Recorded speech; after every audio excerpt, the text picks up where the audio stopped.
guys, what's up? Welcome back to another video. And another NFL season, is wrapping up. So earlier before the season began, I did like an NFL review for where I gave my record predictions and a little background on how the team did. So today I'm going to do the opposite. Now, there are still some teams playing, but this is focused solely on the regular season. So, we're going to start with the NFC North. So, I had the Lions at 12 and 5 and they actually started and they actually ended 9 and 8, which was last place in the NFC North. It was kind of an underwhelming year for the Lions. I mean, they started off somewhat strong. They started off somewhat strong. I knew they were going to start a little slower though because like they lost both their coordinators because they lost Ben Johnson to the Giants or to the Bears and Aaron Glenn to the Jets. So they, had some new coordinators in the works, but I mean they went up 9-8, 2-4 in the division. I mean, and Sam Laporta went down for the year, and there was just a lot of inconsistency. I mean, that defense regressed a bit, offense. Also, Jameer Gibbs had a really great year though for them still, so I think the Lions will rebound. I think, you know, the team was just adjusting to new coordination, but I think they can figure it out. The Green Bay Packers. So I had them at 11 and 6 and ending in second, and they went 9, 7 and 1, ending on a 4-game losing skid. The Packers could have been one of the best teams in football this year. They started off strong. They were 9-3 and 1 heading into week 15 against the Broncos, but the injuries just caught up to them. They lost Tucker Kraft in week 9 and a week 9 loss tore his ACL. Micah Parsons tore his ACL against Denver, and then guys like Zach Tom and Jane Reed and a bunch of other guys dealt with injuries, so the team was banged up. They went 4-2 in the division. They did make the playoffs as a 7th seed, but it was kind of underwhelming. Knowing that the Packers had all the hype. They were if their special teams had been competent, they probably would have been 13 and 4, but instead they wind up being 9-7 and 1 because of a lack of special teams. The Bears. The Bears I had 8 and 9 and ending third in the division. They ended 11 and 6 and wound up winning the division. Ben Johnson came in and completely turned that team around. Caleb Williams had the best season in Bears history for a quarterback. 3,800 yards. 3,800 yards, a really good season. They went 2-4 in the division though. They did go 2-4 in the division though. So Caleb Williams had 27 touchdowns and 3,942 yards, which was the best season for a Bears quarterback. They got the 2nd seed. They will host the Packers in the wild card round. That offense was clicking. DJ Moore was phenomenal. Luther Burden and Colston Loveland are looking like steals in the draft. That defense is still a little shaky, talent-wise, but offensively, Kyle Monangai too stepped up as a RB1. And then the Vikings. I had them ending 7 and 10. They ended 9 and 8. So, I mean, like I said, as I said in the beginning of the season, they could have been anywhere from like a 10 to a 7 to 9 win team, but they didn't win because of JJ McCarthy. That defense was really good, but JJ McCarthy did have some nice weapons. Justin Jefferson had another 1,000-yard season. Jordan Addison was solid. Aaron Jones was solid. That defense was really good, though. So we'll see what happens next year. They are talking about bringing in a quarterback to compete with JJ McCarthy. So we'll see. FC East, I had the Eagles at 13 and 4, and they ended 11 and 6. They just took a step back on offense. Kevin Patullo took over as offensive coordinator after Kellen Moore took the Saints coaching job, and their offense regressed. Saquon struggled really early. He got it together at the last season. Jalen Hurts looked kind of lost. A.J. Brown wasn't doing a whole lot either. So they just came in and tumbled. But their defense, Jahad Campbell is looking like a steal for rookie. Um, Jalen Carter having another phenomenal season. So they still won their division, but there just wasn't a lot going on there for the Eagles. The Commanders I had at 12-5. Now they ended 5-12 because they beat the Eagles in week 18. They just dealt with in their Jaden Daniels was hurt, and they just regressed. Cliff Kingsbury just left, and they just let go of their defensive coordinator Joe Wicks Jr. as well. So they're cleaning house. Jaden Daniels was hurt all year. They didn't address their important needs. But the team as a whole just they did get something worked out with Terry McLaurin, but they just fell off a cliff, and we'll see what happens to them next year. I mean, time can tell. Cowboys, I had at 9-8. They wound up 7-9-1. Now I kind of knew this is gonna be. I mean, Brian Schottenheimer looked like he knew the part after the season. That offense was still pretty good. Dak Prescott, one of the best quarterbacks in the league. Javonte Williams had a career year at running back. CeeDee Lamb, George Pickens had the best year of his career when he got acquired by Dallas. And yeah, their defense, though, is what did it. Matt Eberflus just got fired, but that defense took a step back without Micah Parsons. And they let go of Trevon Diggs. There was a whole thing there. So Trevon Diggs finds himself in Green Bay. So, and yeah. So the Giants. I had the Giants ending 6-11. They wound up 4-13. I mean, they improved on defense. They got a lot of talent. I mean, Abdul Carter, once they fired Shane Bowen, Abdul Carter just became lights out as an edge rusher. Jackson Dart looked really good. Malik Neighbors was looking good before he got hurt. Cam Scatterbo stepped up, but then he also got hurt. So overall, though, I think there's a lot to look forward to in the Giants. I think it'll be an intriguing head coaching job to look at. NFC South, Buccaneers, 10-7. I had them at 10-7. They wound up at 8-9, like most of the division. I mean, Emeka Egbuka had a phenomenal rookie season. Mike Evans and Chris Godwin both dealt with injuries. Baker Mayfield just regressed without Liam Cohen this year. Defense was pretty solid. They didn't do a lot to it, but overall not impressive. I had the Falcons ending 8-9. They ended 8-9, but they ended in third, and they fired Raheem Morris. We'll see what happens. Bijan Robinson, I don't need to go into detail about him. Phenomenal. Drake London, phenomenal. Defensively, they were great. James Pierce and Jelon Walker were a perfect combo on the outside. AJ Terrell obviously is a good piece. Jesse Bates, worth all the money.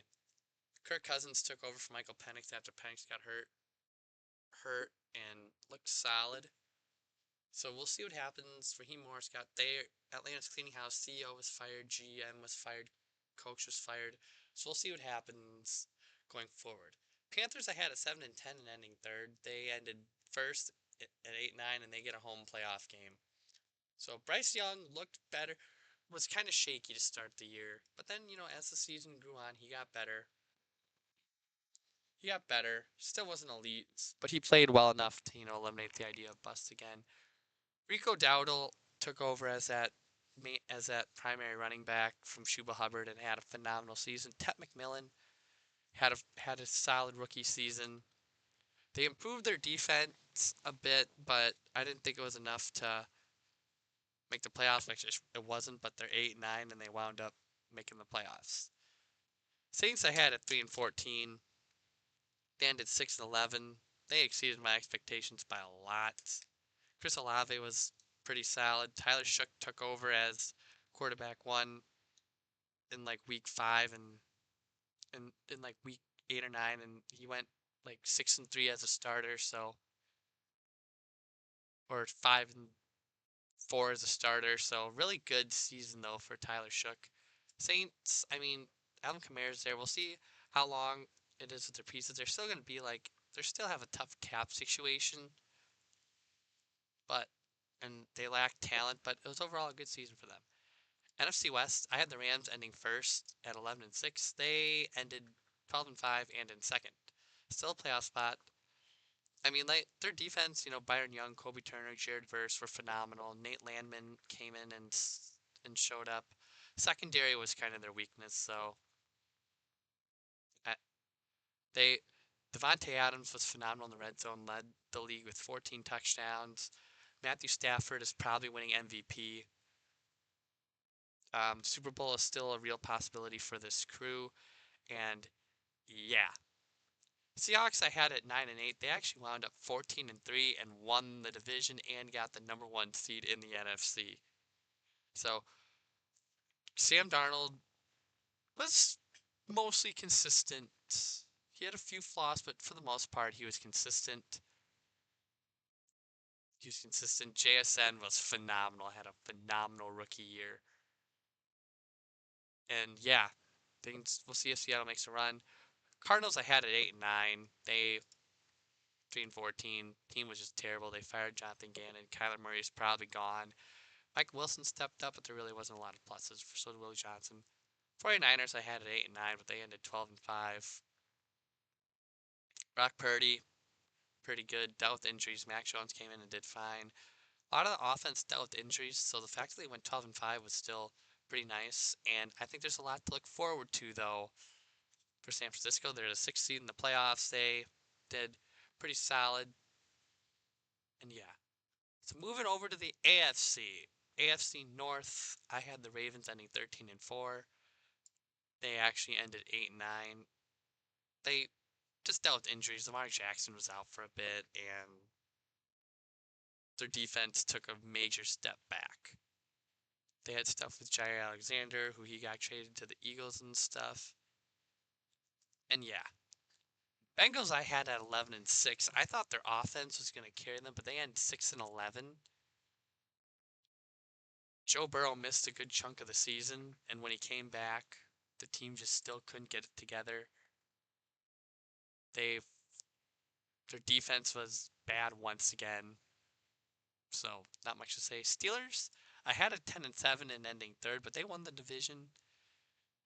Like I said, Mike Tomlin, inevitable, winning season galore. Aaron Rodgers looked good as the Steelers quarterback. DK Metcalf was solid, but not elite. The run game was kind of good, but their defense was a bit shaky too. TJ Watt missed some time, but they still overall a solid team. Now, a prediction that I did get right. I had the Browns ending 5-12, and they did wind up 5-12. They started with Joe Flacco, then they traded him to the Bengals. Then they had Logan Gabriel. Then they turned to Shedeur Sanders. And once Shedeur started, things got a little better. Defensively, though, they were phenomenal. Myles Garrett broke the sack record, 23 and a half, 23 sacks. We'll see what his future is with Cleveland. They fired Kevin Stefanski. So this roster isn't good, so we'll see what happens. AFC East, I had the Bills ending 13-4. They were 12-5. I mean, they brought back a lot of the same team, and they just started off a little slow, but they got it together. They're the AFC favorite, and they're in the playoffs. They got the sixth seed in the playoffs. And yeah. Then I had the Jets at 9-8. I will take the L on this take. I just liked that roster. They didn't get a single interception as a defense. They traded Quinnen Williams and Sauce Gardner away, and they wound up a whopping 3-14. Their Justin Fields was terrible when he started, so then they turned to Tyrod Taylor, and then Brady Cook started the last few games. So I think Fields is gone. Aaron Glenn seems like he's probably going to get another year, but I think he's going to be on really thin ice. So not a lot of positives in the Meadowlands. for both teams. Dolphins, I had 8-9. They went 7-10. I mean, Tyreek Hill got hurt early, and the Dolphins struggled mightily. There's a lot of talks of Mike McDaniel getting fired, but Tua got benched for Quinn Ewers, so they threw him to the curb. So Tua's probably not starting. Defense underperformed. And yeah, and the Patriots I had at 7-10. They surprised me and went 14-3 and got the second seed in the AFC. Mike Vrabel, Josh McDaniels, that combo of coaches on offense just swapped it around. Drake May looked like an MVP candidate. Trayvon Henderson was good at running back. Stephon Diggs stepped into that wide receiver one role even amid some controversies. Defensively, they took a step up, and yeah, Mike Vrabel came in, turned this team around, and I think that they will be good for a while, especially because they don't have to pay Drake May quite yet. And yeah, very impressive. 14-3. New England's dynasty might be back. AFC South. I had the Texans at 11-6, and but they wound up 12-5. But they were second in the division. They had a bit of a regression on offense. CJ Stroud wasn't as great. They were without Joe Mixon all year. Nico Collins was his usual self. Defensively, they were really good though. Danielle Hunter and Will Anderson were still phenomenal. Derek Stingley played really good. Like that defense is a Super Bowl caliber defense. That offense might be their downfall in the playoffs, but it was nice to see. Jaguars, I had at 8-9. Kind of like the Bears, I thought things were going to start shaky, but Liam Cohen turned this team around. They were 13-4 and won the division. Trevor Lawrence looking like the prospect he needed to be. Brian Thomas regressed. Travis Etienne, though, had a phenomenal year. That defense was really good. I mean, lots to look forward to. Liam Cohen, you know, perfect coach for Jacksonville. Colts, I had at 7-10. They wound up 8-9. They started 7-1. Daniel Jones was looking phenomenal. Jonathan Taylor was looking phenomenal. Michael Pittman had a good year. Tyler Warren, that defense was good. Then the injuries piled up and Daniel Jones got hurt, and the Colts losing seven, wound up losing 8 of their last 9 games and missed the playoffs. So much so they had to bring Philip Rivers out of retirement, and they went 0-3 in his tenure. But it was nice to see Philip Rivers come out of retirement. So now we'll see what happens if Daniel Jones will be the quarterback next year or not. Time will tell. Titans I had at 5-12. They were 3-14. Cam Ward was inconsistent, but he looked better. But he looked better as the season went on. That team though just wasn't that good at all. I mean, Shamiri DK, he was the kick returner, was phenomenal. Defensively, they got pieces. They did fire Brian Callahan, so I'll be curious to see who takes their head coaching jobs. We'll see. And wow, the AFC West. This was a division I thought was gonna be good. So, Chiefs I had at 12-5, and my logic was it's the Chiefs we didn't have to explain. But I think this is a season the Chiefs don't want anymore. They end 6-11. They were 1-5 in the division. Patrick Mahomes went down, and then Gardner Minshew went down. So they went into their last few games starting. Chris Oladokun and a 6-game losing streak. So Chiefs, I think they'll be back next year, but they have a lot of questions. Will Travis Kelce be back or will he not? Time will tell, but I mean, not a good season for the Chiefs. Everyone regressed. Chargers I had at 11-6. They ended 11-6, but they ended in second place. Justin Herbert, pretty good. Jim Harbaugh made sure everyone got involved. Defense was really good, but again, offense inconsistent. Broncos I had at 10-7. They went 14-3 and got the number 1 seed. Bo Nix struggled. Offense wasn't that great, but that defense, phenomenal. Patrick Surtain, Greenlaw, Nick Bonito, Zach Allen, everyone on that defense was phenomenal, and they deserve it. And then the Raiders. The Raiders I had at 8-9, and well, They went 3-14 and got the number one pick. Geno Smith was the offense was terrible, the defense was terrible. Pete Carroll was terrible. He got fired, so not a lot to see in Vegas. They got the number one pick. We'll see what happens. And yeah, that's pretty much my season review. I'll do playoff predictions probably sometime this week. And if you like what you saw, don't forget to like, subscribe, and I'll see you in the next one.